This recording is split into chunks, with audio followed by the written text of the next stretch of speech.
ញខ្ញុំចំអងគ្រប់គ្នាពេលឃើញគាត់ដើរកាត់ភូ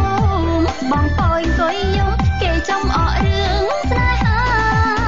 ខ្លាំងថាសូមបៃសងខ្ជិលសិនក៏ធានដាំងចិត្តលួចស្នេហ៍សគុណនីសាខ្លាំងថាសូមបៃសងខ្ជិលសិនក៏ធានដាំងចិត្តលួចស្នេហ៍សគុណនីសាឯងខ្ជូតប្រកាច់ឯគេខ្ជូតបែបតារាគេជីឡានណាឯងវិញជាសងកូរ៉េ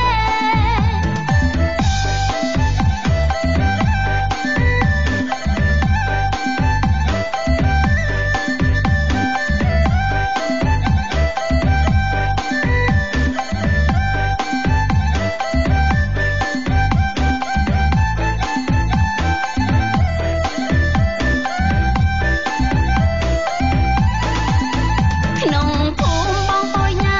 រៀបហើយគាត់ថាមិនអួតឡើយជាប់លេខមួយរឿងស្រីចេក្នុងភូមិបងពយញ៉ា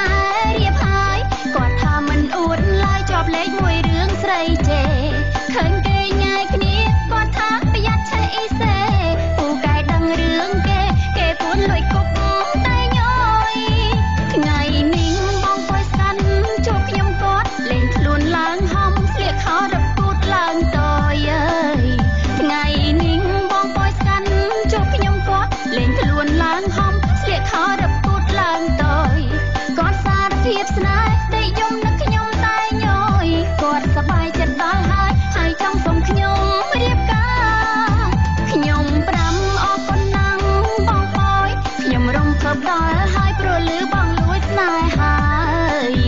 ខ្ញុំប្រាំអរគុណណាស់បងពយខ្ញុំរំភើបដល់ហើយព្រោះលឺបងលួចស្នេហាឲ្យខ្ញុំសុំទោសចូលចិត្តតែមិនស្នេហាព្រោះរឿងរៀបការខ្ញុំមិនទាន់កិនដល់ទេសុំតោះណាបងពយខ្ញុំអត់ទាន់ចង់រៀបការផងបាច់ចឹងអូនមកពីបងឯង